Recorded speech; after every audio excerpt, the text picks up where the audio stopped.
I'm James Wood. I'm here today to talk to you about some of the changes that have happened this week in relation to the Renters' Rights Bill. So where are we at with the bill? At the moment, it's making its way through the House of Lords. It's got its report stage next week and the week after, which means that it's near enough finished and it is expected to become law later this year.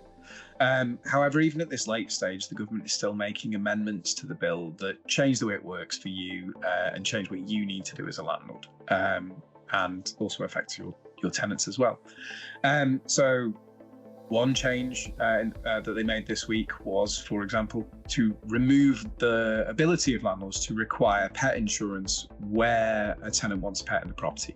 That is now gone. But there was a positive update as well around rent in advance. And what the government has done is essentially allow landlords to take rent in advance in certain circumstances. So how does rent in advance work post renters' rights? Well, if you're signing a new tenancy agreement, then you can't take any rent in advance at all before the tenancy agreement is entered into, i.e. signed. And if you do, you face potential fines and you may have to pay the money back. Once the tenancy agreement is entered into, but before the tenant moves in, you can take up to a month's rent and no more before they move in. And once they've moved into the property, you can only take rent at the start of a rental period. So if they move in on the first of the month, you can only take rent for that rental period on the first, on or after the first of every month from that point onwards. So this is quite a change because currently, you can agree tenancies where the tenant pays 6 months, the tenant pays termly, the tenant pays yearly if they want, and that's going away for new tenancies, and that's still going away. But for existing tenancies, there's been a change. They were originally supposed to follow these rules as well, and from the moment rent was due after the Renters' Rights Bill came into force, you would have to start charging monthly at the start of a rental period.